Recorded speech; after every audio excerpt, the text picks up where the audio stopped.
Jésus-Christ est vivant et par sa grâce, nous nous retrouvons encore, mesdames et messieurs, pour vous présenter ce nouveau numéro de Ta Grandeur, ce magazine qui nous bénit, qui bénit nos familles, qui bénit notre pays, qui bénit également ceux-là qui nous regardent à travers le monde. Nous, c'est Ta Grandeur. Nous sommes là pour vous parler de ces dieux merveilleux, de ces dieux grands, de ces dieux fidèles. Autant on peut être infidèle, autant on peut lui tourner le dos, mais en tout cas, notre Dieu, lui, il demeure fidèle. Peu importe nos faiblesses, peu importe nos limites, en tout cas, il est là. Et j'aime cette promesse. Il a dit, il nous abandonnera jamais, il nous délaissera jamais. Alors, toi qui es enfant de Dieu, toi qui es né de nouveau, moi, je te demande de te taper la poitrine parce que tu es dans cette grande famille des enfants de Dieu. Mais toi qui n'es pas encore né de nouveau, voilà une très belle occasion qui se présente parce que l'Éternel t'envoie aujourd'hui l'un de ses serviteurs pour t'aider à recevoir Jésus-Christ dans ta vie comme Seigneur et Sauveur, mais aussi à laisser finalement Dieu prendre le contrôle de ta vie. Dans ce nouveau numéro de votre magazine Ta Grandeur, nous parlerons de cette arme qui permet aux enfants de Dieu de vaincre le monde. Quelqu'un me poserait la question de savoir c'est quoi cette arme? Ben, c'est la foi. Lorsque tu as la foi, tu peux vaincre le monde. Non, pas tu peux. Tu vaincras le monde. Lorsque tu as la foi, tu peux déplacer de montagnes. Si vraiment tu as la foi, tu peux changer même la situation de ta vie. Aujourd'hui, le Seigneur te demande de croire encore en lui et surtout de le faire confiance. 13 ans que Ta Grandeur existe, c'est aujourd'hui que l'Éternel l'a choisi et l'a envoyé au milieu de nous pour qu'il nous apporte la parole. Cette parole qui est esprit et vie. Il s'agit donc de l'homme de Dieu, le pasteur Emma Mboyo, ensemble avec toute l'équipe de Ta Grandeur, ensemble avec vous, mesdames et messieurs, découvrons notre invité du jour. Saint Pichou Emma est un leader, pasteur et entrepreneur congolais. Il est né le 8 juin à Kinshasa, en République démocratique du Congo. Passionné par l'œuvre de Dieu et le développement spirituel des nations, il est diplômé en mission et en théologie systématique à All Nations. Il est également diplômé de l'école biblique Rema à Kinshasa, fondée par le ministère de Kenneth Hagin. Apôtre et responsable principal de la communauté Centre de formation et des missions en Rema, il œuvre activement dans l'implantation et la supervision des églises. À ce jour, il a implanté 4 églises en Angola, précisément à Luanda, 4 églises en République démocratique du Congo, précisément à Kinshasa, une église en Afrique du Sud, à Johannesburg, un noyau missionnaire au Portugal, à Lisbonne.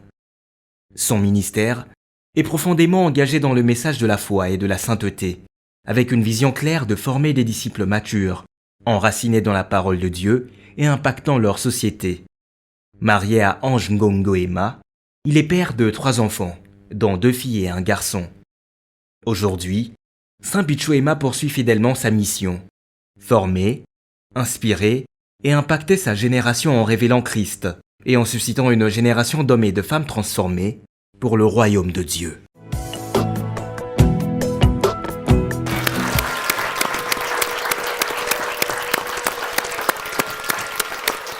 Eh oui, il y en a qui ont crié à la maison, « Ah, mais nous les connaissons, c'est notre pasteur ». D'autres également vont les découvrir aujourd'hui. En tout cas, c'est le canal par lequel l'Éternel va passer pour parler à une famille, pour parler à un cœur et pourquoi pas pour gagner une âme. Le pasteur Emma Mboyo de l'église CFM Rema. Oui. On va parler de cette église vers la fin de ce magazine. Pasteur, bienvenue dans Ta Grandeur. Merci. Tout va bien? Oui, je me porte très bien. Alors là, on vient de suivre votre portrait. Un petit commentaire à faire? Oui, comme vous venez de le montrer, je m'appelle pasteur Saint Emma Mboyo, parce que ceux qui me connaissent beaucoup plus sous le nom de Saint. Ok. Et puis Emma Mboyo, Pichou n'est pas beaucoup plus connu. D'ailleurs, Saint, c'est le surnom que j'ai reçu à l'église. Eh bien, voilà. Ok. Donc, tout était clair. Oui, on vous a bien présenté. Oui, très bien. Ok, d'accord. Nous bénissons l'Éternel pour ça. Alors, tout à l'heure, nous allons découvrir aussi ensemble avec vous, mesdames et messieurs, fidèles téléspectateurs de B1 Télévision et particulièrement ceux qui aiment ta grandeur, l'histoire d'amour de notre invité, le pasteur Emma, le Seigneur Jésus-Christ, comment ça s'est passé, quand est-ce qu'il a donné sa vie à Christ, comment s'est passée cette rencontre, comment il a vécu cet amour, comment continues-tu de vivre cet amour, c'était comment, il était qui avant de devenir enfant de Dieu né de nouveau, mais ça sera après ce premier cantique.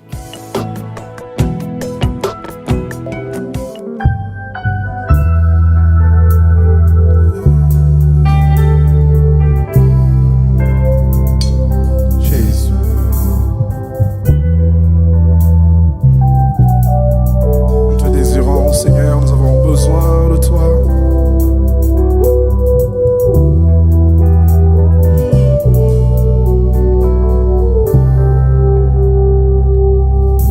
Si jamais tu te faisais entendre, si jamais tu décidais de me parler, mon esprit est disposé à recevoir de toi quelque chose de nouveau qui descend du ciel. Si jamais tu te faisais entendre, si jamais décidé de me parler, mon esprit est disposé à recevoir de toi quelque chose de nouveau qui descend du ciel. Si jamais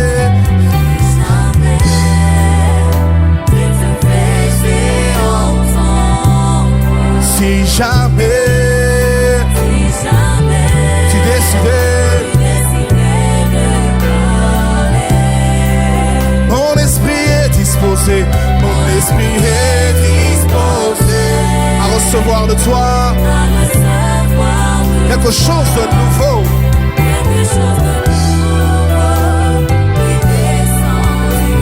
Oh, si jamais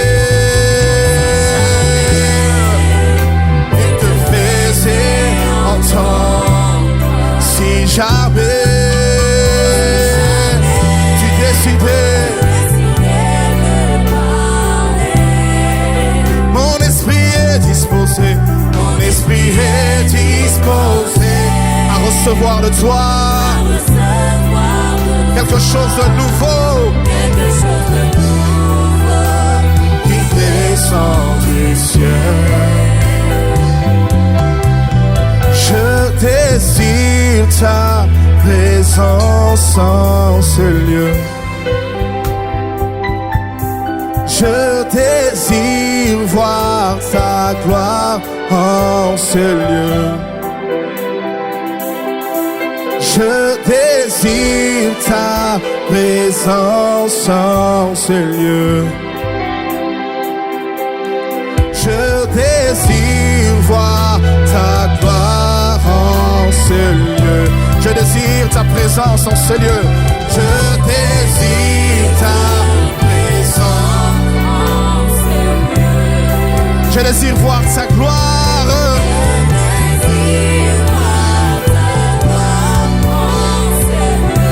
Je désire ta présence.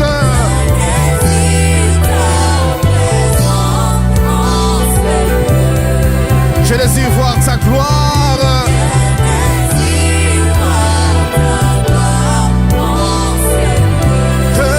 Je désire ta présence en ce lieu.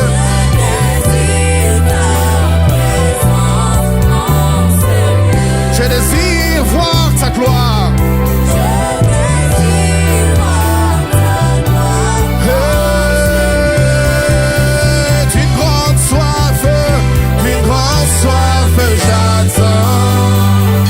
Que tu te rêves et Alléluia. Oh, viens transformer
J'fuirai le ciel.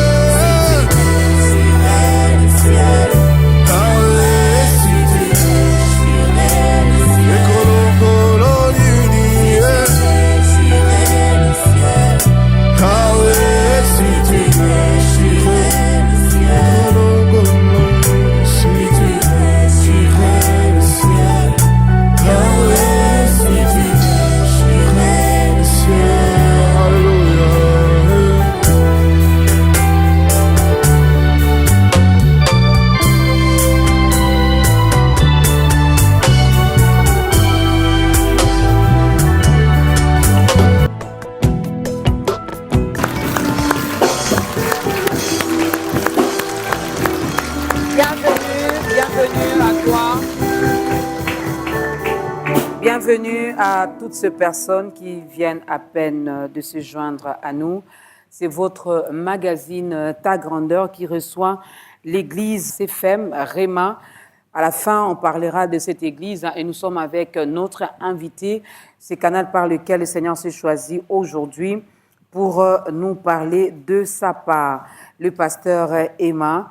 Alors, il est là, il va nous parler d'une thématique que beaucoup, en tout cas beaucoup d'hommes de Dieu, beaucoup de serviteurs de Dieu qui sont passés dans ce programme ont eu à exploiter également ce thème.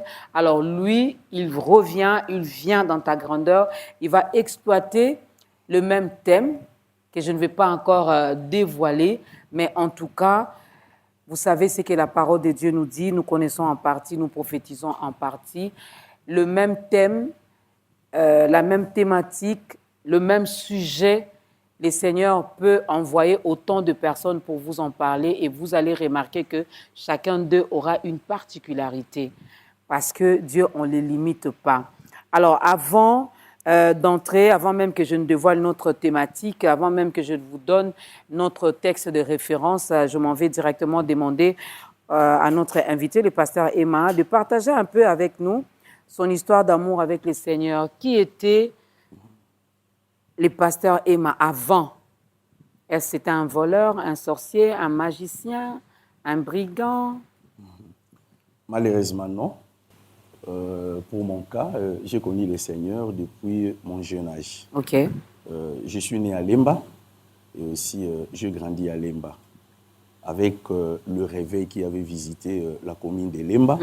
Parce qu'à Lemba, on avait une église à Salongo-Gebs et du côté de Lemba Terminus, l'église de Mvouzi. À cette époque-là, on appelait les églises les assemblées de frères. Il n'y avait pas encore le nom, soit les titres ministériels. Tout le monde s'appelait frère. Et c'est ces réveils-là qui m'avaient ramassé. Donc, j'ai connu le Seigneur plus ou moins à l'âge de 8 ans. J'étais en culotte. D'ailleurs, mon nom, mon prénom, c'est Pichou. Okay. Mais une fois, un homme de Dieu est venu nous prêcher sur le pardon, la justification. Et j'avais compris que j'étais saint en croyant en Jésus comme Seigneur et Sauveur. Et c'est alors que j'ai eu le surnom de Saint.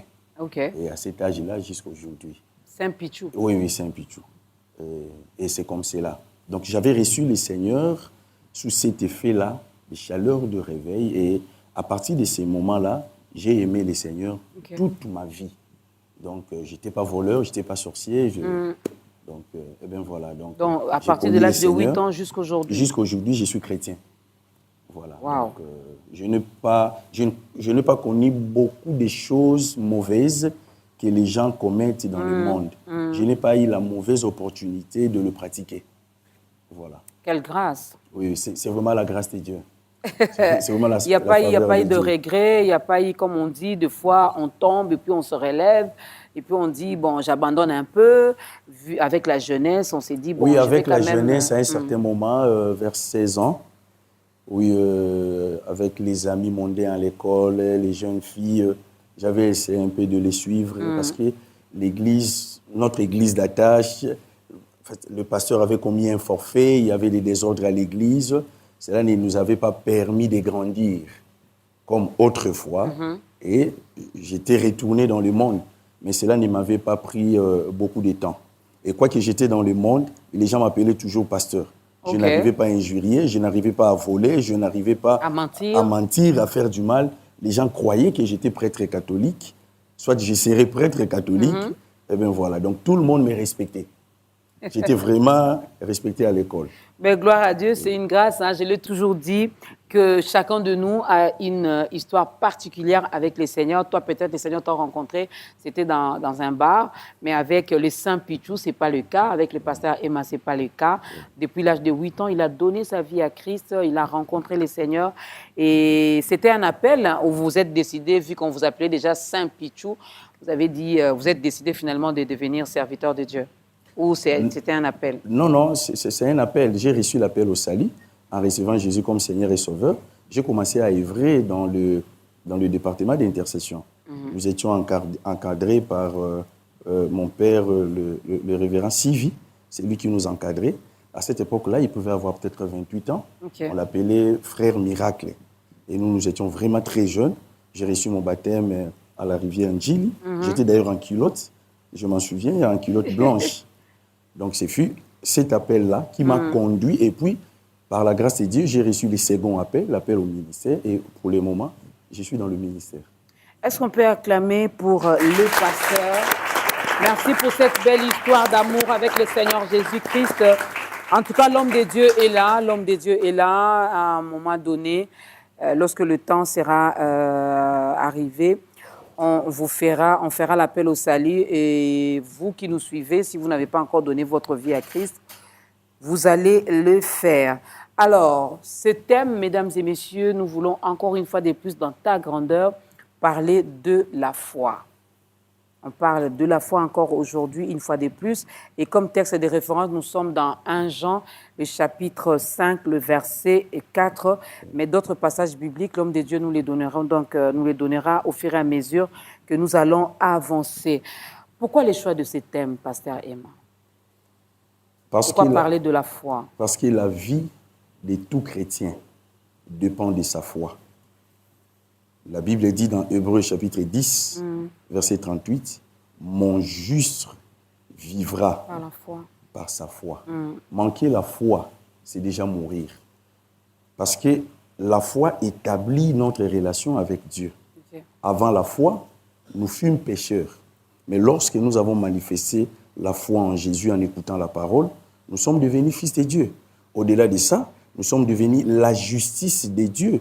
Christ était devenu péché pour nous, pour que nous devenions justice de Dieu. C'est-à-dire, Dieu me considère comme il considère Jésus au travers de ma foi. Okay. C'est-à-dire, la foi, c'est l'élément de base de la vie chrétienne. Et pour tout celui qui veut vaincre, qui veut évoluer, il a besoin de la foi. Si nous vous demandons sur ce plateau de nous expliquer ce mot, pour ne pas dire de définir ce mot, qu'est-ce que vous allez dire?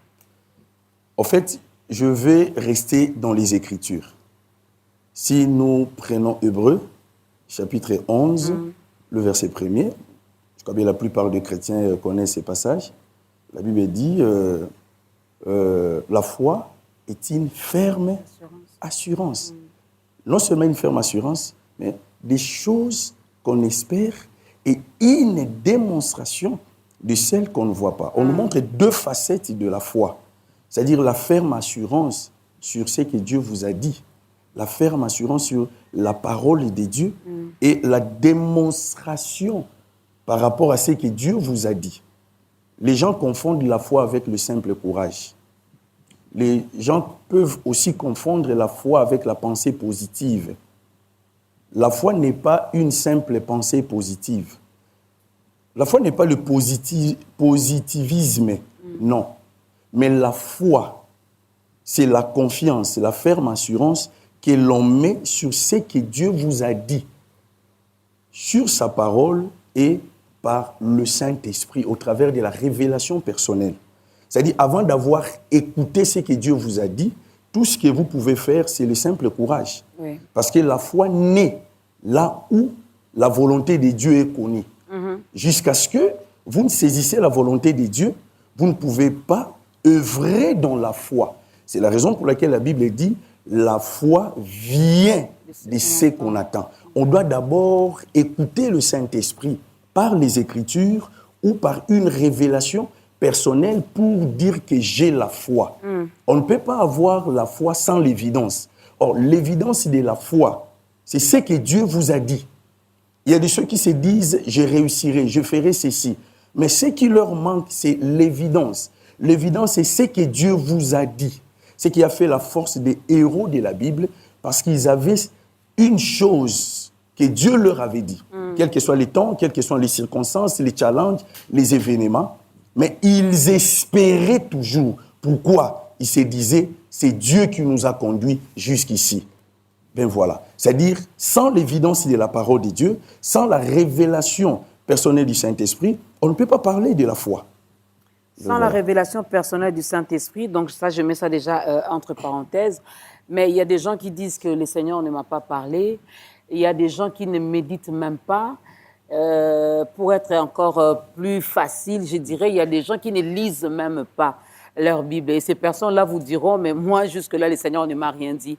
Comment savoir ou comment activer leur foi, puisqu'ils n'ont rien entendu?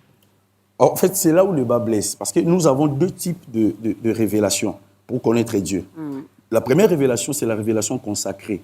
C'est ça, la Bible, les Écritures saintes. C'est ce que Dieu a consacré pour l'humanité. D'ailleurs, un homme a dit, les épîtres sont la lettre que le Saint-Esprit a écrite, utilisant les vocabulaires humains pour le bénéfice de l'Église. C'est ce que beaucoup de chrétiens ignorent. Lorsque les chrétiens disent que Dieu ne m'a rien dit, alors que nous avons déjà la révélation consacrée, celle que Dieu a consacrée, la Bible, il nous faut considérer la parole de Dieu. On peut même retourner dans l'Ancien Testament. Josué était en face de son plus grand combat dans son ministère. Mais Dieu lui a dit que ce livre de la loi ne s'éloigne pas de ta bouche. Dieu ne lui avait pas donné des missiles, des armes ou des balles pour pouvoir vaincre ses ennemis, mais Dieu lui a donné sa propre parole pour enfin susciter la foi en lui. Et la deuxième révélation, c'est la révélation personnelle que le Saint-Esprit peut nous donner par le témoignage intérieur, soit aussi par une vision ou par un songe. C'est-à-dire nous avons ces deux types de révélations qui peuvent engendrer la foi. Là, nous sommes dans Romains chapitre 10, verset 17. La foi vient. C'est-à-dire nous devons découvrir la volonté de Dieu pour nous. Je peux vous donner mon témoignage. Je priais depuis mon jeune âge, depuis l'âge de 8 ans. Mais j'avais un problème de santé. Okay. Oui. J'avais des visitations maléfiques nocturnes, des problèmes de femmes de nuit. J'ai dormi à la permanence. J'ai prié, mais rien ne s'est passé. Plus j'ai prié, plus ces femmes de nuit-là venaient encore. Mais alors, le jour où je suis entré en contact avec la révélation de la parole de Dieu dans la Bible, dans Luc chapitre 10, verset 19, j'ai compris que j'avais l'autorité sur toutes les femmes de nuit qui venaient me visiter. Et ce fut les jours de ma délivrance sans même que personne ne m'impose ses mains. Je suis entré dans la chambre et j'ai chassé ces femmes de nuit et elles sont parties. J'ai reçu la délivrance. Mais avant, je priais beaucoup, mais je n'avais pas la révélation de la parole de Dieu concernant mon autorité, l'autorité que j'ai en Christ. C'est ce qui manque d'ailleurs aux chrétiens d'aujourd'hui. C'est ce qui manque aux chrétiens aujourd'hui. Il y a des chrétiens qui manquent de Bible. Il y a des chrétiens qui manquent même la Bible incorporée dans leur téléphone ou soit dans leur tablette. Excusez-moi, maman. Je vais vous dire ceci. Personne ne peut prendre la responsabilité de la foi à votre place. Okay. Autant personne ne peut respirer pour que vous restiez en vie, autant personne ne peut croire à votre place pour évoluer. Vous devez croire pour pouvoir expérimenter la main de Dieu. Parce que votre vie, votre élévation, votre protection, votre santé, même votre éternité dépend de votre foi. Oui. Comment est-ce que nous sommes devenus fils de Dieu? En croyant en Jésus comme Seigneur et Sauveur. Et c'est la même foi, lorsque nous la dirigeons vers la guérison, nous serons guéris. Lorsque nous la dirigeons vers la prospérité, nous deviendrons prospères. Lorsque nous la dirigeons vers la protection divine, nous allons expérimenter la protection divine. La Bible dit qu'aucun malheur ne nous arrivera, aucun fléau ne s'approchera de nous. En fait, la vie chrétienne n'est pas une religion, c'est l'expérience d'un chrétien avec Dieu. Oui. C'est-à-dire votre expérience au travers de la foi. Parce que la foi naît de votre communion quotidienne avec Dieu, dans la Bible et dans la prière. C'est dans cette communion, dans cette intimité, parce que parmi les humains, les belles paroles les mots qui changent la destinée se disent dans l'intimité entre deux personnes. Et c'est comme cela aussi entre le chrétien et Dieu. Lorsque le chrétien est toujours occupé à faire autre chose et qu'il n'a pas le temps pour lire la Bible, pour exprimer son amour à l'égard de son Dieu dans la prière, ce chrétien-là manquera la foi. Et tout ce qu'il pourra faire, ça ne sera que de la religiosité. Okay. Et à la fin des comptes, il dira, Seigneur, j'ai été beaucoup cherché. Non, Dieu ne répond pas à la religion. Dieu ne répond jamais à la religion. Dieu répond à la vraie spiritualité qui émane de la foi. Et la foi émane de ce que nous entendons de Dieu. Dieu nous parle au travers de sa parole et au travers de la voix du Saint-Esprit. Mais la foi que j'ai, parce que vous avez dit quelque chose ici, peut-être que quelqu'un à la maison n'a pas bien saisi cela. Lorsque vous dites c'est notre foi, au fait, ce n'est pas la foi d'une autre personne qui peut-être impactera notre vie ou qui fera que nous puissions bénéficier de toutes ces choses que nous attendons de Dieu. Mais parlons un peu, prenons le cas des enfants. Et ils dépendent de quoi? Parce qu'eux, ils n'ont pas encore cette conscience. Eux ne croient pas en Jésus. Et ils font confiance à leurs parents. Ne pensez-vous pas que la foi des parents a de l'impact également sur les enfants? Certainement. La foi des parents a de l'impact sur les enfants. Pareil aussi pour vous, envers vos fidèles. Aussi longtemps que les enfants sont encore immatures. Voilà. Mais lorsque ces enfants grandiront, ils vont se détacher de la foi de leurs parents pour dépendre de leur propre foi. À titre d'exemple, lorsque vous avez un bébé, parce que vous êtes une maman, le bébé a des pieds, le bébé a la main. Mais pour que le bébé se déplace, il dépendra de vos pieds. Pour qu'il mange, il dépendra de vos mains. Et c'est pareil au bébé spirituel. Il dépend de la foi de leur leader, de leur pasteur, parce qu'ils sont encore bébés spirituels. Les leaders expérimentent la foi, expriment la foi, et ces derniers vivent la guérison, la protection divine. Mais jusqu'à ce que ces derniers vont grandir, ils vont dépendre maintenant de leur propre foi. Ça, les pasteurs n'aiment pas. Non, vous je suis aussi pasteur. Totalement de vous. Quand on est malade, vous voulez qu'on vous appelle. Pasteur, je suis malade, priez pour moi. Pasteur, mes enfants sont malades, priez pour moi. Je suis aussi pasteur, madame. Vous ne voulez pas que les enfants de Dieu comprennent qu'ils ont de l'autorité, qu'ils ont une identité, qu'ils ne sont pas n'importe qui. Vous voulez qu'ils restent toujours des bébés spirituels pour qu'ils dépendent de vous. Étant pasteur, sans polémique, je n'ai jamais pensé à ça. Parce que lorsque Dieu donne le ministère à une personne, c'est pour l'édification. Édifier veut dire bâtir, c'est pour le développement spirituel. Si dans un ministère, les gens ne sont pas édifiés, là, on ne parle pas du ministère. On parle d'autres choses. C'est-à-dire, les enfants doivent grandir pour dépendre de leur propre foi. Celui qui vient de chanter, c'est mon fils spirituel, béni ma foi. Mais c'est un pasteur, il dirige notre extension des Bandales, il dépend de sa foi. Je ne crois pas que s'il a un challenge de santé, il va m'appeler la nuit pour me dire « Papa, prie pour moi ». Non. Mais hier, il pouvait le faire, mais aujourd'hui, il ne le fait plus. Parce qu'il a grandi, il dirige même les gens. C'est-à-dire chaque chrétien, au travers de la croissance, doit dépendre de sa foi pour percer, pour vaincre et pour recevoir son héritage en Jésus-Christ de Nazareth. Parce que Christ a tout accompli pour nous. Mais c'est par la foi que nous entrons en possession de notre héritage en Jésus. Amen. Voilà. Vous savez, lorsque vous manquez la foi, les sorciers deviendront plus forts que vous dans le combat spirituel. Parce que dans le combat spirituel, la foi représente le bouclier. Le bouclier représente la protection. Aujourd'hui, des grandes nations ont des boucliers anti-missiles. Et la foi, c'est notre bouclier anti-missile de la sorcellerie, de la magie. Donc, si vous manquez la foi, c'est un risque. Vous allez bientôt échouer et mourir. C'est-à-dire, parler de la foi n'est pas seulement une prédication, mais la foi doit être un mode de vie, un style de vie, au travers de votre intimité avec Dieu, dans la parole et dans la prière. Nous parlons de la foi, mesdames et messieurs, pour ceux qui viennent à peine de se joindre à nous. C'est votre émission Ta Grandeur qui reçoit le pasteur Emma Mboyo. et il nous parle de la foi. La foi, ben, cette arme, on en a vraiment besoin. Chaque enfant de Dieu a besoin de cette arme-là. On a parlé, d'ailleurs, c'est la Bible, ce n'est pas les pasteurs qui les disent. La foi, c'est ce bouclier-là, finalement, qui empêche que toutes les attaques de l'ennemi vous atteignent. Donc, si vous n'avez pas de foi, vous êtes exposé. Voilà pourquoi jusqu'à aujourd'hui, vous avez peur de votre tante paternelle. Voilà pourquoi jusqu'à aujourd'hui, vous craignez encore votre oncle maternel. Parce que si je ne lui donne pas le café qu'il m'a demandé, en tout cas, il m'a dit, je ne verrai même pas le mois de février. Active ta foi aujourd'hui. Alors, pasteur, ce passage de 1 Jean, chapitre 5, le verset 4, avec votre permission, je veux les lire. Oui. Je lis au nom de Jésus-Christ. La Bible Amen. Dit, parce que tout ce qui est né de Dieu triomphe du monde, et la victoire qui triomphe du monde, c'est notre foi. Oui. Pouvez-vous expliciter un peu ces passages bibliques? Ok, merci. La Bible dit parce que tout ce qui est né de Dieu triomphe du monde. Et la victoire qui triomphe du monde, c'est notre foi. Naître de Dieu, c'est recevoir Jésus-Christ comme Seigneur et Sauveur. Naître de Dieu, c'est naître en puissance.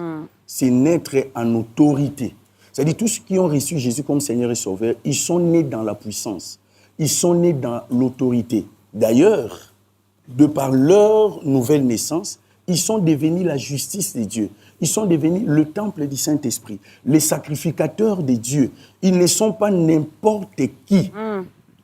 Donc, ils sont les amis de Dieu par leur nouvelle naissance. C'est-à-dire, la nature chrétienne nous établit déjà dans la puissance, nous établit dans la victoire. Parce que la victoire qui triomphe du monde, c'est notre foi. Triompher désigne une victoire écrasante. Je vous donne un exemple concret. Si dans le domaine du football, lorsque deux équipes sont en train de jouer et que l'une gagne 1-0, on ne parlera pas de la victoire écrasante. On parlera d'une victoire difficile. Eh bien voilà. Mais lorsqu'une équipe gagne 6-0, 7-0, c'est alors qu'on pourra parler de la victoire écrasante. C'est ce que la Bible veut nous parler. C'est-à-dire, lorsque nous utilisons la foi, le diable devient faible. D'ailleurs, la Bible dit, résistez au diable et il fuira. La Bible n'a pas dit, il résistera, mais il fuira. C'est-à-dire, la foi nous établit dans la domination, dans n'importe quel domaine de la vie. Mais le plus grand problème, certaines personnes pensent avoir la foi, mais ce qu'ils ont, c'est le simple courage. C'est juste la pensée positive. Okay. Parce qu'on ne peut pas parler de la foi sans l'évidence de la parole. On ne peut pas parler de la foi sans la révélation du Saint-Esprit. Donc tout ce qui peut venir sans l'évidence de la parole, ce n'est pas la foi.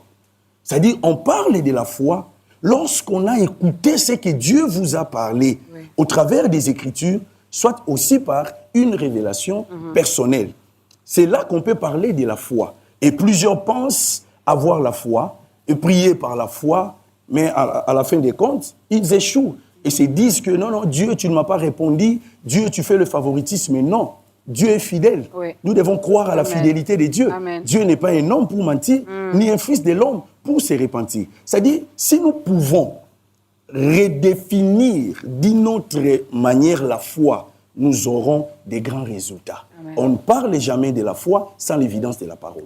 Mais qu'est-ce qui fait que nous, enfants de Dieu, vous peut-être nos pères, nos bergers, vous avez compris, mais qu'est-ce qui fait que nous, qui venons tout le temps à l'église, qui intercédons, qui prions en langue, continuons à demeurer dans cette ignorance-là? Nous sommes dans le combat. 2 Corinthiens chapitre 4, verset 4, nous parle du grand travail du diable. Le plus grand travail du diable, ce n'est pas de bloquer le mariage, de rendre les gens malades. Non. Il ne fera rien avec ça. Son plus grand combat, c'est de rendre les gens aveugles spirituellement. Pour que ces derniers ne comprennent pas la réalité spirituelle de la parole. C'est la raison pour laquelle David, à son temps, il pouvait prier « Père, illumine les yeux de mon cœur, afin que je puisse contempler les merveilles de ta parole. » Alors que pendant que David priait, il n'était pas pauvre. Mais son problème, il voulait comprendre la pensée de Dieu pour pouvoir vaincre ses ennemis.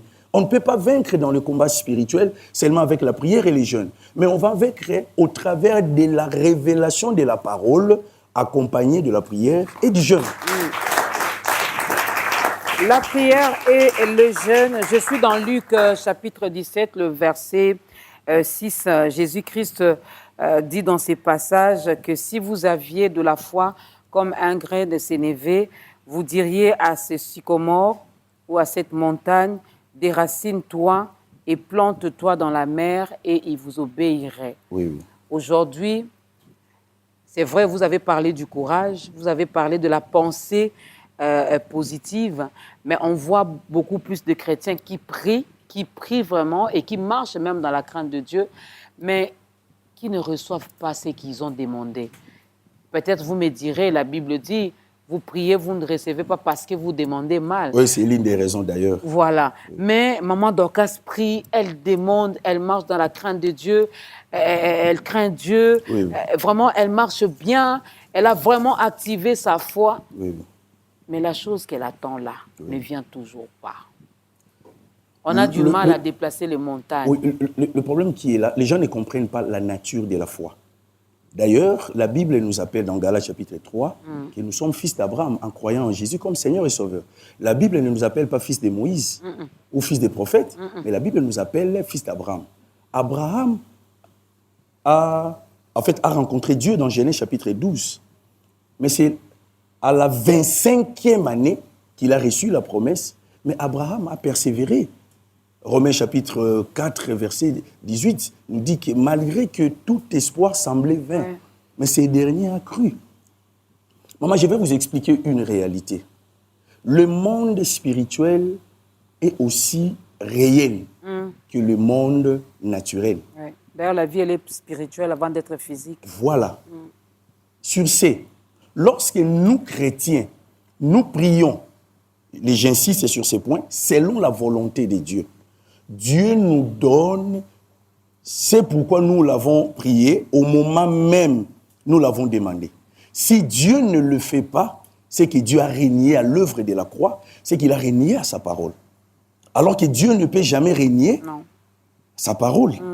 C'est-à-dire, lorsque je prie et que je demande selon la volonté de Dieu, spirituellement, la chose est déjà disponible. Maintenant, il est de ma responsabilité de continuer la marche par la foi pour pouvoir rendre visible ce qui est invisible. Jean chapitre 4 nous montre que Dieu est esprit. C'est-à-dire tout ce que Dieu nous donne, il le donne en esprit. Lorsque Dieu donne le mariage à une personne, la guérison, il est fait dans les sphères spirituelles. Mais c'est par la foi que la bénédiction de Dieu devient palpable, visible, manifeste. C'est la raison pour laquelle la foi n'est pas une émotion, mais la foi, c'est une marche, c'est un mode de vie qui te permet de rendre visibles toutes les bénédictions que tu as déjà reçues. Voilà. C'est-à-dire ce que Maman Dorcas a déjà demandé. C'est déjà à votre disposition. Mais dans le domaine spirituel. Mais vous devez marcher chaque jour par la foi pour pouvoir vivre cela. C'est-à-dire, la vie chrétienne est différente de la religion, mais la vie chrétienne, c'est l'expérience au quotidien avec Dieu dans sa parole et dans la prière. Et lorsque je parle de la prière, je ne parle pas seulement du fait de demander, mais je parle de la communion, le fait d'exprimer notre amour, notre reconnaissance à Dieu par rapport à ce qu'il a déjà fait à la croix. Et maman, si je peux évoluer, tout ce que nous demandons à Dieu, Dieu les a déjà accomplis. Ephésiens chapitre 1, verset 3, nous le montre. Béni soit Dieu, Père de notre Seigneur Jésus, qui nous a bénis de toutes sortes de bénédictions spirituelles dans les lieux célestes. Mais ces bénédictions sont encore spirituelles. Alors que nous sommes des terriens, nous sommes sur la terre. Mais nous devons le rendre visible et le matérialiser. Voilà la responsabilité de chrétien. C'est là que la foi entre en opération. C'est-à-dire, sans la foi, toutes nos bénédictions resteront spirituelles. Mais avec la foi, nos bénédictions deviendront matérielles. C'est ça, la valeur de la foi. La valeur de la foi, mesdames et messieurs, je me répète pour nous demander d'activer vraiment notre foi. Tout à l'heure, je pose la question, le pasteur va nous répondre après ce deuxième cantique. Que joue le Saint-Esprit? Quel est son rôle finalement? Le rôle qu'il joue dans la vie de tout un enfant de Dieu pour que nous ne puissions pas perdre notre foi, parce qu'on n'a que lui, on n'a que le Saint-Esprit. Jésus a dit qu'il était avantageux pour nous qu'il s'en aille pour que l'autre consolateur vienne. Et il a dit, lorsqu'il viendra, il nous enseignera toutes choses. Il joue quel rôle? Parce que moi, je peux dire, ou je peux me dire que, en tout cas, j'ai la foi, parce que j'avais demandé telle chose, le Seigneur me l'a accordé, j'avais demandé telle chose, le Seigneur me l'avait accordé. Mais maintenant, celle-ci, quand je demande, jusque-là, ça prend du temps. Les mois passent, les années. Finalement, est-ce que j'ai mal demandé, j'ai mal prié? Ou qu'est-ce qui empêche que le Seigneur puisse me répondre comme il avait fait autrefois? Quel est le rôle du Saint-Esprit dans cette histoire de la foi? La réponse après cette chanson. Yeshua, c'est ton nom, Seigneur Jésus.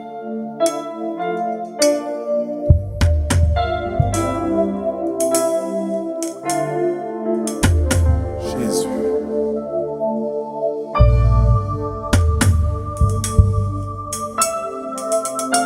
Alléluia.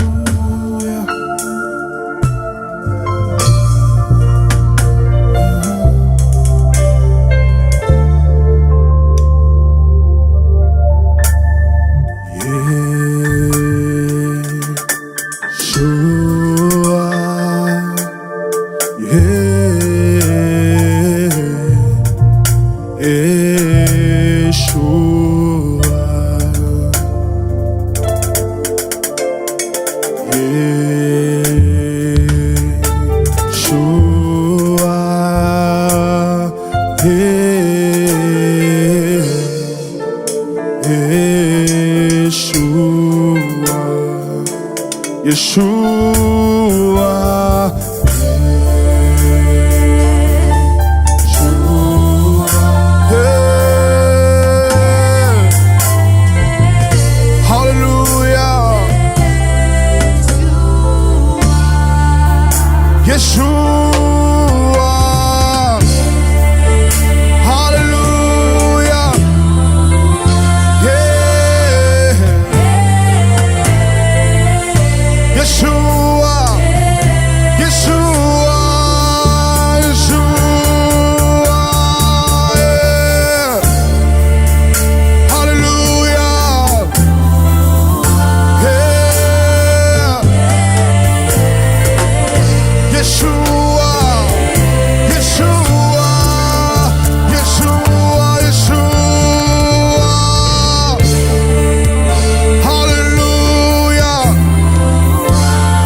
La foi, lorsque nous nous approchons du trône des dieux, nous devons croire qu'il est Dieu, qu'il existe, qu'il est le rémunérateur de ceux qui les cherchent.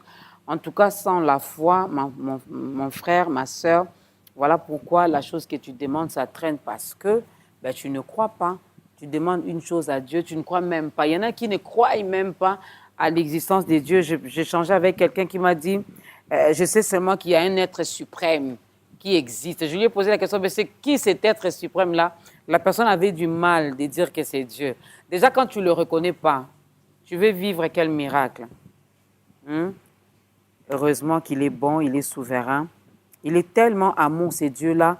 Voilà pourquoi il t'a envoyé aujourd'hui son serviteur, le pasteur Emma, pour que tu changes ta façon de vivre, pour que tu changes ta façon de voir les choses, pour que tu lui donnes ta vie. Parce que lui, il est là. Il t'aime tellement qu'il est là encore aujourd'hui. Il frappe à ta porte. Si tu lui ouvres la porte, il fera son entrée. En tout cas, laisse-le diriger ta vie. Tu viendras ici pour nous donner des témoignages, pour témoigner l'amour et la fidélité de ces dieux, la foi. Alors, le Saint-Esprit dans tout ça, il joue quel rôle, pasteur?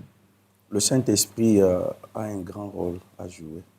D'ailleurs, en recevant Jésus comme Seigneur et Sauveur, le Saint-Esprit est venu habiter en nous. Il n'habite pas nos têtes, mais il habite nos cœurs, c'est-à-dire nos esprits. Il a fait de nous son temple, sa demeure, c'est-à-dire son adresse. Donc, nous sommes l'adresse du Saint-Esprit. La Bible appelle le Saint-Esprit l'esprit de révélation. Donc, il est là pour nous révéler la parole, mais il ne nous force pas. Le Saint-Esprit est doux, il ne nous force pas. Mais lorsqu'un chrétien n'a pas de Bible, un chrétien n'écoute pas la parole de Dieu, tu ne recevras pas la révélation du Saint-Esprit. C'est la raison pour laquelle l'apôtre Paul de loin avait eu de bonnes nouvelles au sujet des chrétiens de l'église d'Éphèse. N'oublions pas que l'église d'Éphèse, à cette époque-là, était l'église imposante par sa capacité numérique dans l'Asie mineure. C'est au travers de l'église d'Éphèse que d'autres églises sont nées. Selon les exégètes de la Bible, c'est-à-dire l'église d'Éphèse pouvait contenir 60 à 100 000 membres. Donc, c'est-à-dire une méga church. Mais lorsque l'apôtre Paul a eu de bonnes nouvelles pour eux, il a fléchi les genoux avec son équipe missionnaire, afin que les dieux de gloire leur donnent un esprit de sagesse et de révélation dans la connaissance de la parole de Dieu, qu'il illumine les yeux de leur cœur pour que ces derniers comprennent l'espérance qui s'attache à son appel, l'héritage que Dieu réserve aux saints. C'est ça le rôle du Saint-Esprit, c'est de nous donner la compréhension spirituelle. Nous ne comprenons pas la parole de Dieu avec l'intelligence rationnelle, avec nos diplômes. Mais nous comprenons la parole de Dieu avec l'intelligence que donne le Saint-Esprit. Amen. Mais on doit la demander. Cette intelligence-là, on doit la demander régulièrement. Parce que l'apôtre Paul a dit, je ne cesse. C'est-à-dire, il priait régulièrement. Il priait régulièrement pour que ces derniers, au-delà de leur amour, qu'ils reçoivent l'esprit de révélation, afin qu'ils comprennent le mystère de l'évangile, le mystère de l'œuvre de la croix. Jusqu'aujourd'hui, les chrétiens ne comprennent pas encore le mystère du salut, leur autorité dans le Seigneur, la position qu'ils occupent dans la rédemption. Si hier, Satan pouvait nous dominer parce que nous fûmes pécheurs, mais après avoir reçu Jésus, ce n'est plus le cas. C'est plus le cas. Nous sommes assis dans les lieux célestes, en Dieu avec Jésus-Christ. Mais il y a aujourd'hui même des chrétiens qui sont menacés la nuit. Ce fut aussi mon cas, comme je vous ai donné mon témoignage, parce que j'ignorais mon héritage dans le Seigneur. Les chrétiens ignorent même la position du diable dans la rédemption. Le Seigneur a dit, voici, je vous ai donné le pouvoir de marcher sur les serpents, c'est-à-dire de prendre autorité sur les serpents, les scorpions. Et sur toute la puissance de l'ennemi. Il ne nous arrive même pas à la cheville, le diable. Le diable. Mais lorsque nous vivons dans l'ignorance, c'est la plus grande arme que le diable utilise au travers de l'aveuglement spirituel. Pour que le chrétien n'arrive pas à comprendre. Aujourd'hui, les prédicateurs prêchent, ils crient chaque dimanche, mais les gens dorment. Il y a des ceux qui sont même sur leur téléphone pendant que le prédicateur prêche. Oui. C'est ça le problème. Et avec l'évolution technologique, les gens sont tellement occupés sur les réseaux sociaux. Les gens n'ont plus le temps pour la Bible. Les gens n'ont plus le temps pour Dieu. C'est ça le problème. Notre problème, ce n'est pas le diable. Notre problème, ce ne sont pas les sorciers. Mais notre problème, c'est l'incompréhension de la parole. Parce que la foi naît là où la volonté de Dieu est connue. C'est-à-dire, tu dois être révélé dans la parole. Tu dois recevoir la révélation aussi personnelle pour que la foi naisse. Mais voilà, sans cela, la foi ne naîtra pas. On priera, on jeûnera 40 jours, 50 jours. C'est hier qu'on a pu terminer notre jeûne de 21 jours. Je ne suis pas contre les jeûnes, je ne suis pas contre la prière, mais l'on doit prier selon la révélation. D'ailleurs, vous m'avez rappelé un verset où la Bible déclare dans les épîtres, vous priez, mais vous ne recevez pas parce que vous priez mal. C'est pour satisfaire nos désirs. C'est-à-dire, je dois d'abord comprendre la volonté de Dieu pour moi. Qu'est-ce que Dieu veut pour moi? Oui. Qu'est-ce que Dieu attend de moi pour que je lui demande des choses? Mes demandes doivent correspondre à ce que Dieu attend de moi. C'est ça le problème. Et Galates nous montre qu'aussi longtemps que l'héritier est enfant, il ne diffère en rien d'un esclave. Un enfant de 5 ans ne peut pas demander une Jeep, quoi qu'il soit héritier. Même pas une moto. Même pas une moto. Mais les niveaux de votre vie spirituelle déterminent aussi les niveaux de votre exaucement. C'est ça le problème. Plusieurs sont des bébés spirituels, ils demandent de grandes choses. Mais on doit d'abord grandir dans la foi. Grandir dans la foi, c'est grandir dans la connaissance. Même Jésus est né sauveur. Il n'est pas devenu sauveur. Non. Il est né sauveur. Mais il ne pouvait pas nous sauver aussi longtemps qu'il t'était, aussi longtemps qu'il était entre les mains de Marie. Non, il était un sauveur bébé. Mais il devait grandir, atteindre la maturité. Donc voilà, c'est cela. La foi n'est pas une émotion, c'est une arme spirituelle. Et nous devons grandir dans la foi au travers de la révélation de la parole de Dieu. Dieu n'est pas un homme pour mentir, ni un fils de l'homme pour se repentir. Hier, une maman a témoigné à l'église. Elle avait un problème au niveau de son cerveau. Elle est partie à l'hôpital, précisément Téléma. On a trouvé un grand problème dans son cerveau. Mais elle est venue à l'église, on a prié, et Dieu l'a guérie de façon instantanée. C'est par la foi. Dieu n'est pas un homme, et il ne fait pas de favoritisme. Pourquoi cette maman fut guérie? C'est parce qu'il y avait une évidence. L'évidence, c'est la parole. La Bible dit, par les maîtresses de Jésus, nous sommes guéris. Et c'est comme cela. Ma femme est partie à l'hôpital, on a vu en elle la stérilité. Mais on a déclaré par la foi, 2 jours après, on a vu le bébé dans le ventre. Là où 2 jours avant, on avait vu la stérilité. Eh bien, c'est comme cela. Mon recteur à moi, excusez-moi, mon vice-recteur à l'université, le pasteur Frédéric Azadi, on a vu dans son estomac le cancer. Il est parti au Canada, on a confirmé. Mais il a prié par la foi, je lui dis, Dieu l'a guéri miraculeusement. Okay. Le pasteur Frédéric Azadi. Et une fois aussi, il était passé ici. Mais voilà, c'est-à-dire la foi a besoin de l'évidence. L'évidence de la foi, c'est la parole.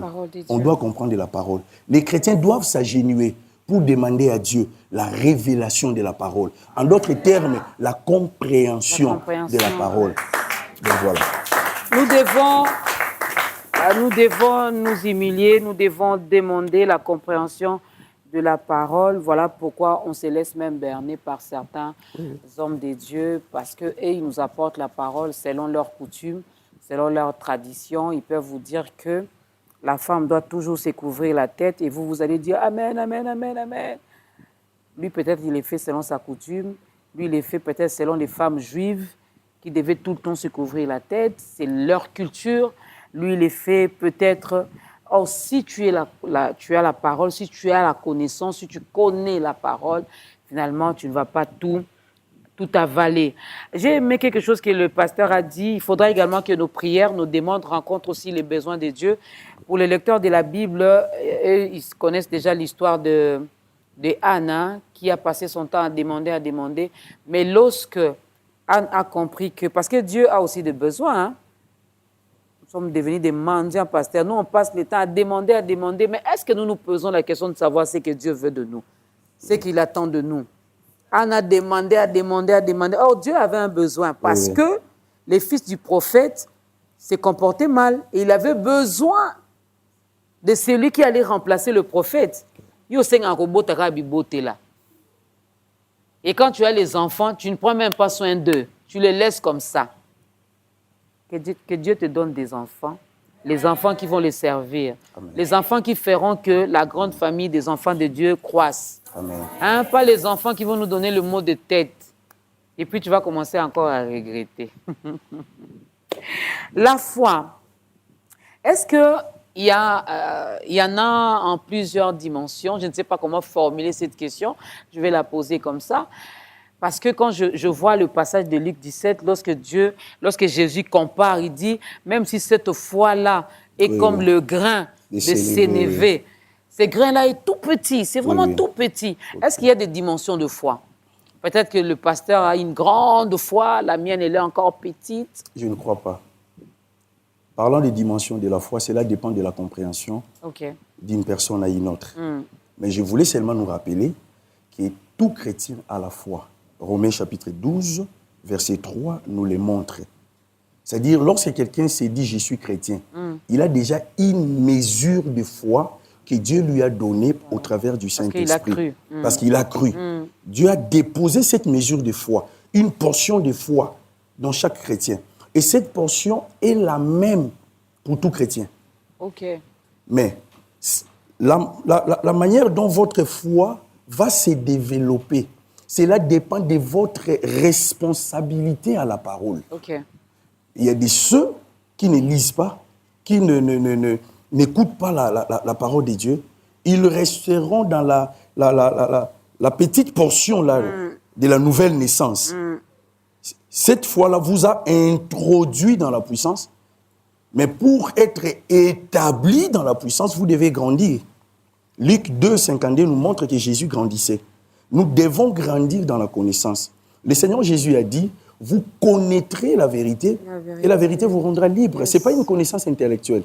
Le verbe connaître, si nous le considérons dans son contexte grec, même hébraïque, connaître parle de l'intimité, la connaissance personnelle, la connaissance par expérience. C'est ça. C'est-à-dire, le chrétien doit connaître par expérience la parole. Nous devons faire cette expérience. C'est cette expérience-là qui engendre la foi. Je vous ai donné mon témoignage. Matthieu chapitre 8, versets 16 à 17, nous montre que Jésus a guéri les gens parce qu'il est écrit, il a pris nos infirmités, il s'est chargé de nos maladies. Je connaissais depuis ces passages, mais je n'avais pas une relation personnelle avec ces passages. Mais dès lors que j'avais la révélation de ces passages ont engendré la foi et cela a libéré la santé divine dans ma vie. Donc chaque jour, je suis en bonne santé à cause de ces passages. Ce n'est pas une connaissance seulement rationnelle ou intellectuelle, mais c'est une connaissance par expérience. Récemment, ici, je venais de tomber malade, mais j'ai déclaré la parole de Dieu pendant 72 heures et Dieu m'a guéri. Ben voilà, il m'a guéri. C'est ce qui manque aux chrétiens. Guéri. Voilà, c'est ce qui nous manque, nous, les chrétiens. Je me mets dedans aussi. Il ne faut pas dire, oh, maman Dorcas, non, je suis aussi dedans. Même moi aussi. Même le pasteur aussi est dedans.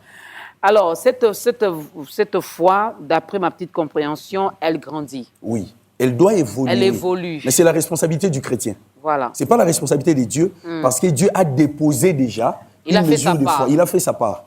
Ce qui reste, c'est aux chrétiens de chercher dans la parole, de dormir dans la parole. D'ailleurs, le prophète Jérémie a dit, j'ai recueilli ta parole. Et je l'ai dévorée. Nous devons dévorer la parole. Nous devons être des lecteurs, des méditateurs de la parole. Comment nourrir ma foi avant de faire l'appel au salut? Comment nourrir ma foi? Les disciples dans la Bible avaient commis une erreur. Ils avaient demandé à Jésus de leur augmenter la foi. C'était une erreur. La foi ne vient pas par la prière. La foi ne vient pas par les jeûnes. Mais la prière, les jeûnes affermissent la foi. Mais la foi n'a qu'une seule source. La foi vient de ce qu'on attend. Ce qu'on attend vient de la parole de Dieu. On ne doit pas entendre seulement intellectuellement, non. Mais nous devons attendre avec la compréhension spirituelle, avec les yeux spirituels, avec les oreilles spirituelles. C'est ce qui engendre la foi. La foi est nourrie par la parole. La foi est engendrée par la parole de Dieu. C'est-à-dire nous avons la responsabilité de nourrir notre foi de façon quotidienne au travers de la parole de Dieu. Yes. Ben voilà.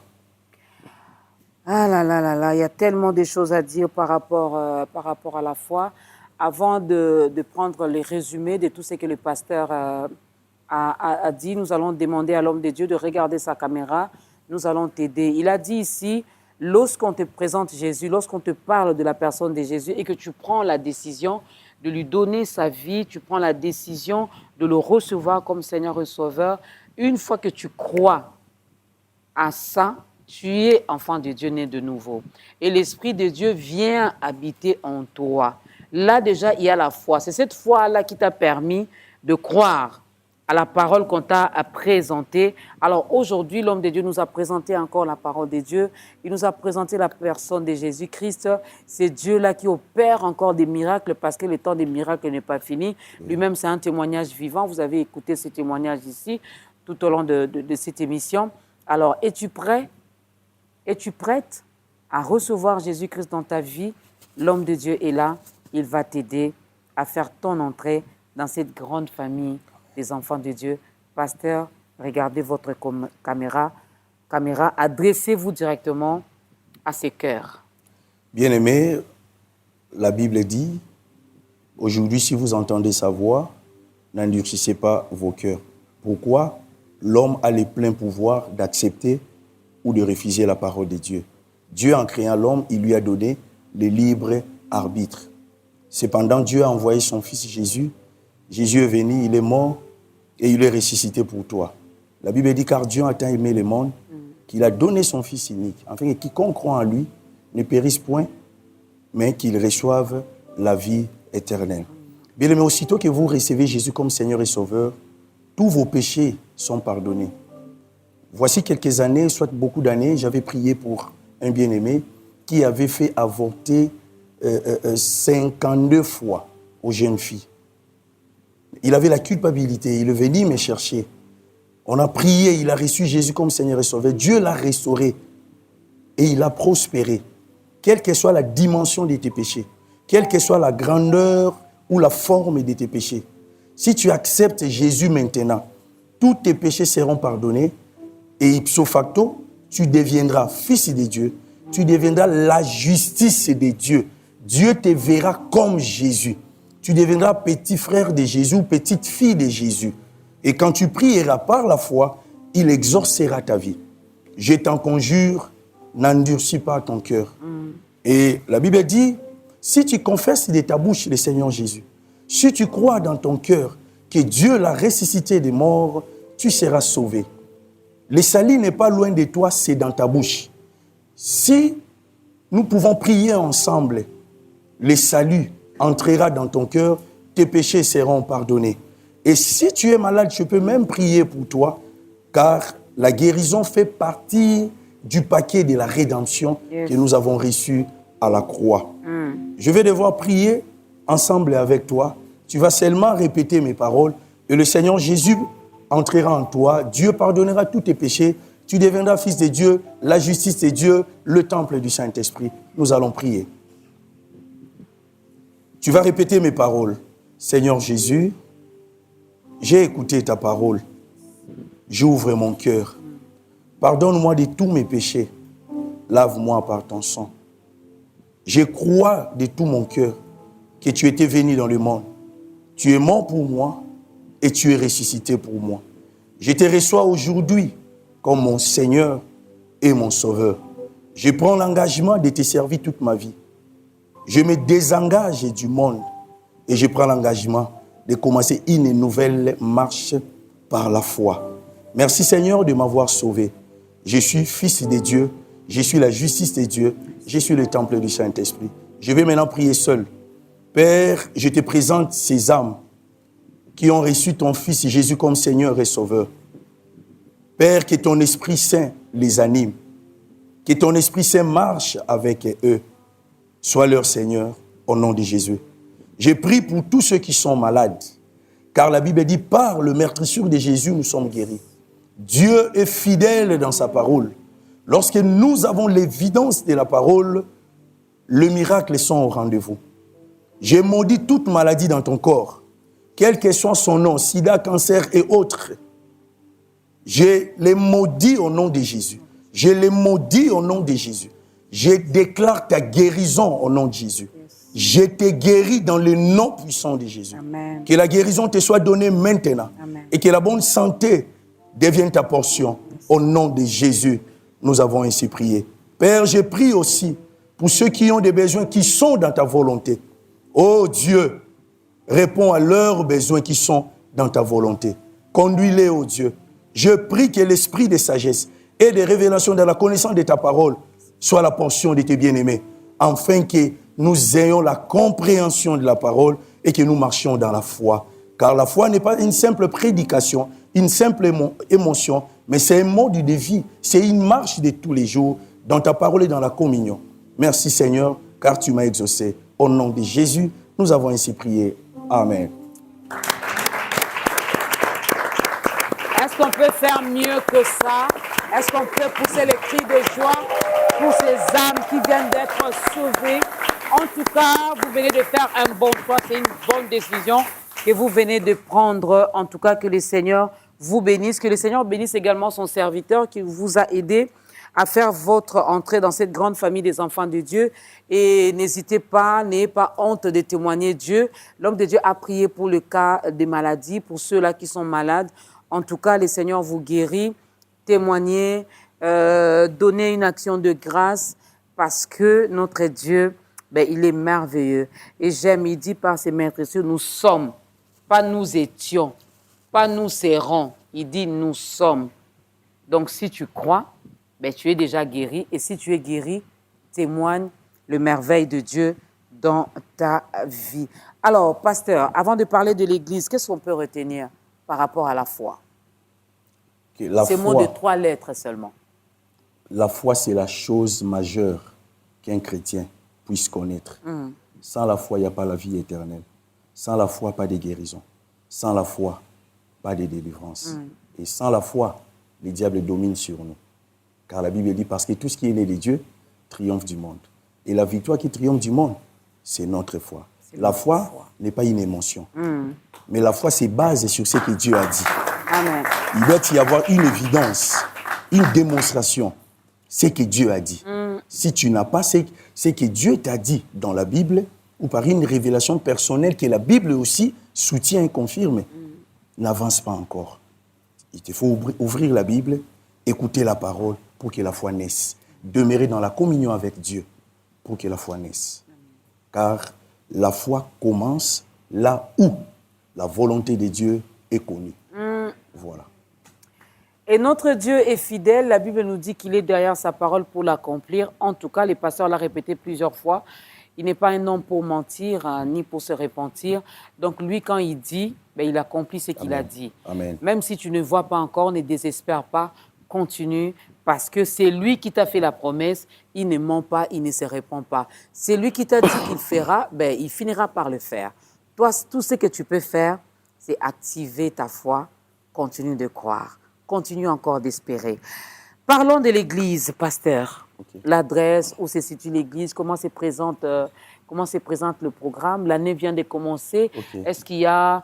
vous venez déjà de terminer le 21 jours. Oui. On sait, quelqu'un m'a dit, les Congolais aiment la prière, mais la guerre à l'Est ne se termine pas. Bon, on va continuer de prier.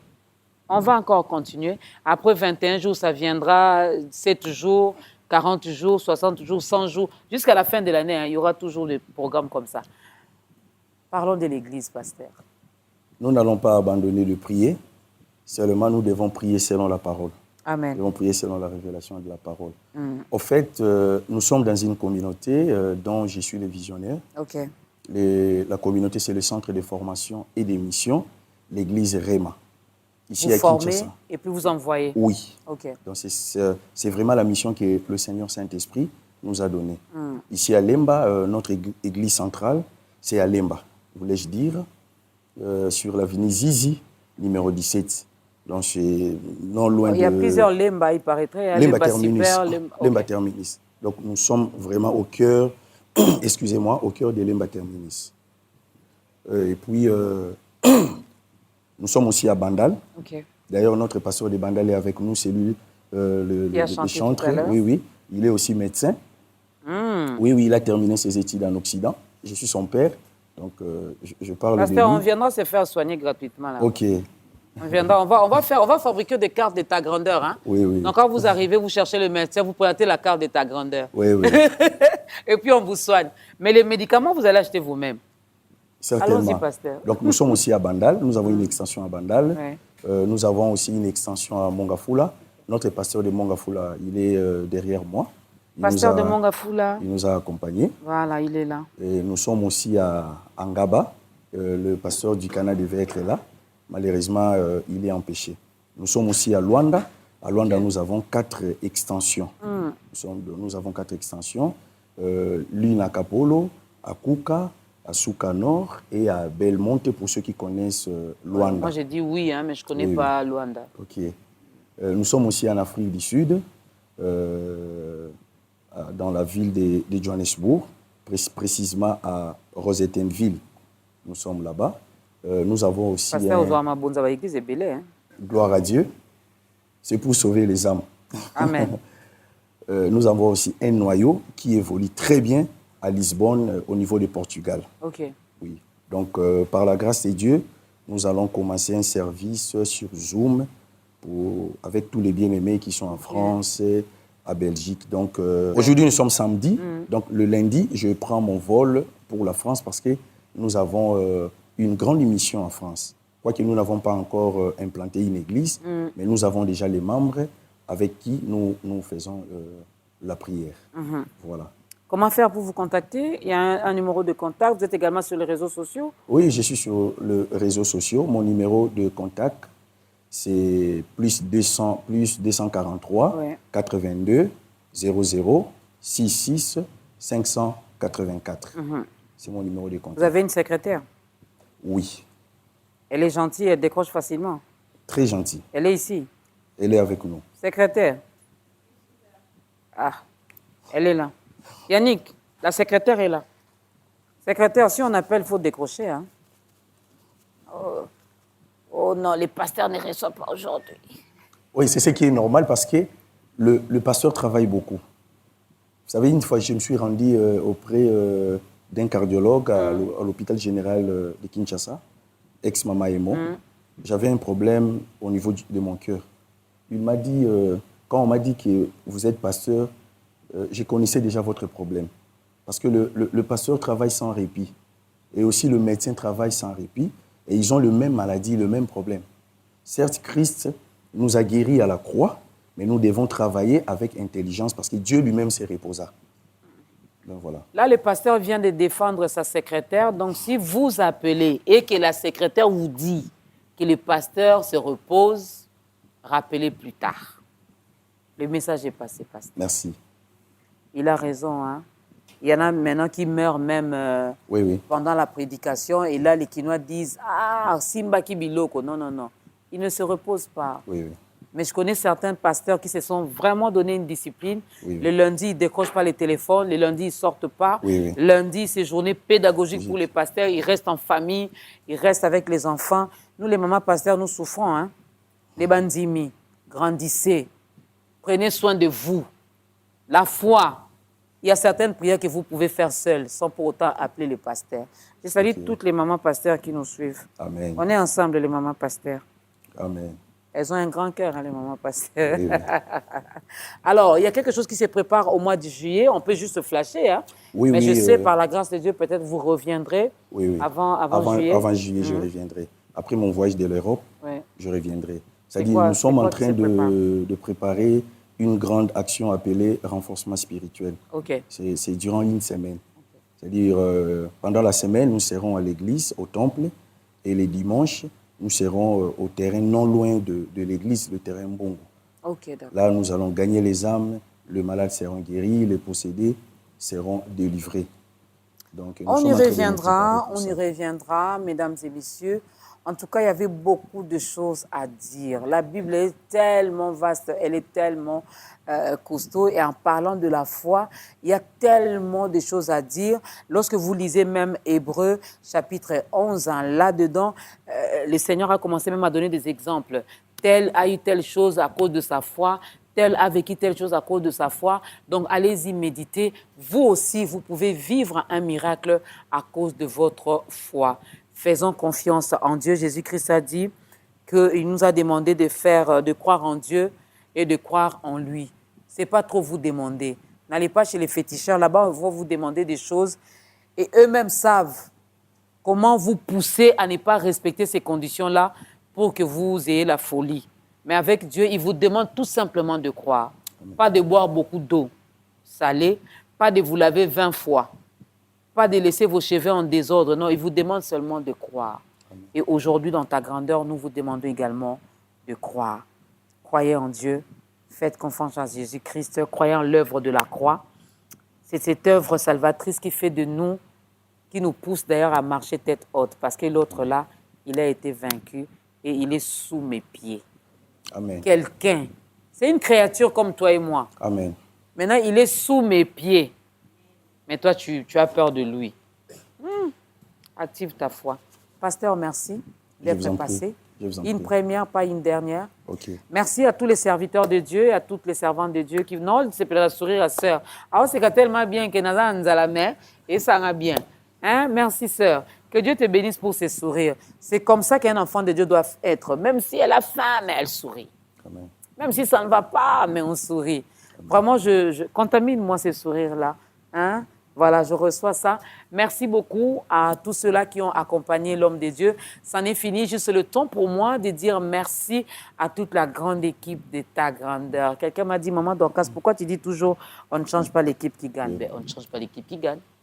Une équipe qui travaille bien, vous voulez la changer, pourquoi?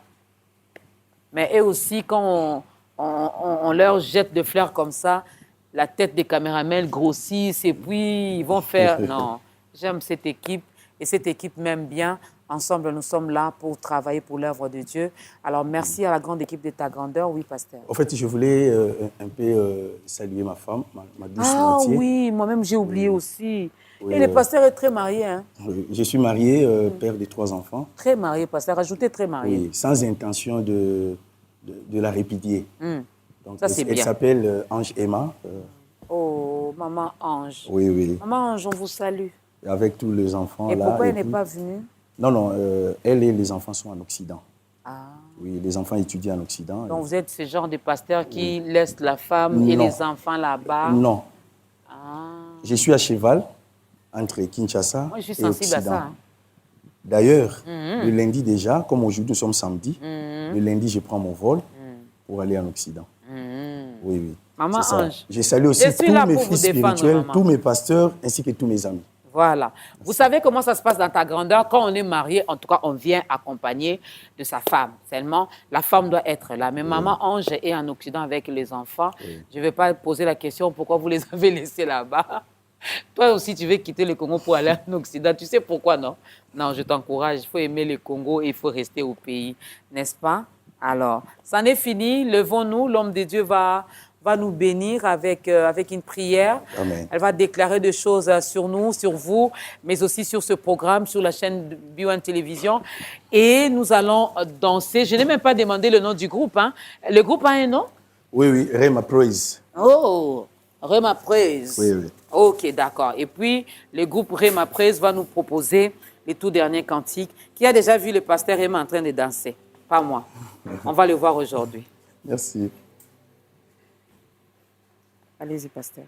Père, au nom de Jésus, je te bénis, car tu as permis, parce qu'on passe sur cette émission Ta Grandeur, tu as permis qu'on parle de la foi en Jésus, la foi liée à l'œuvre de la croix, à la révélation de la parole de Dieu, car sans elle, il n'y a pas de foi, car la foi n'est pas une émotion, mais la foi, c'est la confiance que nous mettons dans ta parole. Yes. Seigneur, je bénis cette émission. Amen. Au nom de Jésus. Que ta main puissante accompagne cette émission. Amen. Seigneur, tout ce qu'il manque, Seigneur, donne-le-leur au nom de Jésus. Amen. Je bénis la maman Dorcas qui nous a reçus avec tant d'appressement et de gentillesse. Amen. Je bénis son mari et ses enfants. Amen. Seigneur, je bénis toute son équipe. Que la gloire de l'Éternel vous accompagne. Amen. Soyez bénis et allez de l'avant. Je bénis mon équipe, l'équipe qui m'a accompagné de Lemba jusqu'ici. Soyez bénis et que mon Dieu vous visite au nom de Jésus-Christ. Amen. Amen.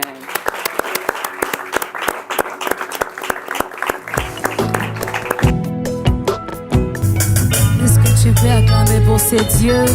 C'est Dieu qui a commencé avec nous en succès. Tu es en train d'acclamer ces dieux.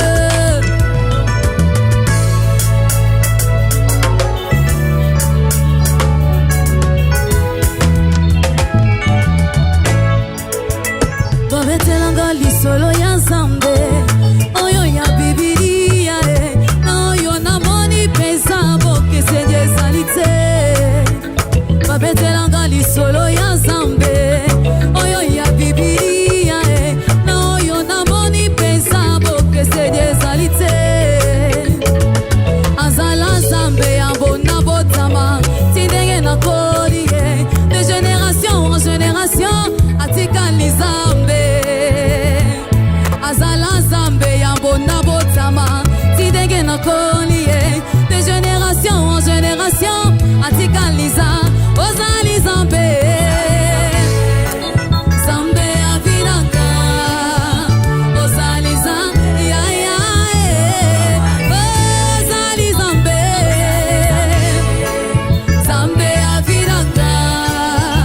Ozali Nzambe. Yobo. Ozali Nzambe. Nzambe avinaka.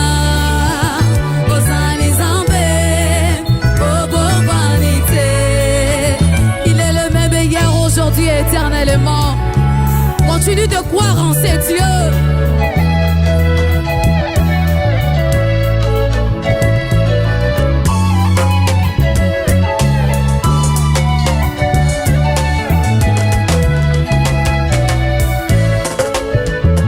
Par vous les oleka kasozozika la kaka fide nyonso yo lobaka papa yoko kisakango.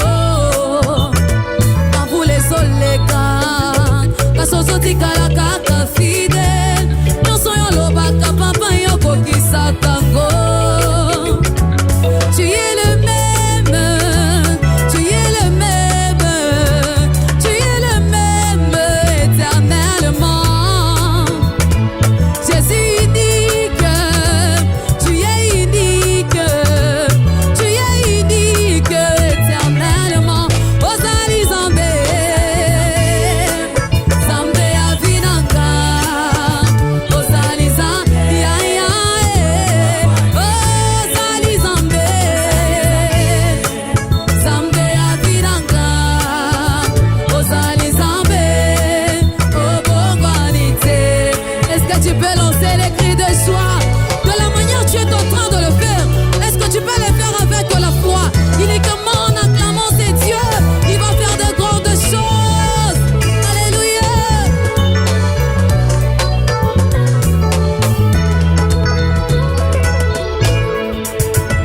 Par vous les oleka kasozotika la kaka fide nyonso yo lobaka papa yoko kisakango. Par vous les oleka kasozotika la kaka fide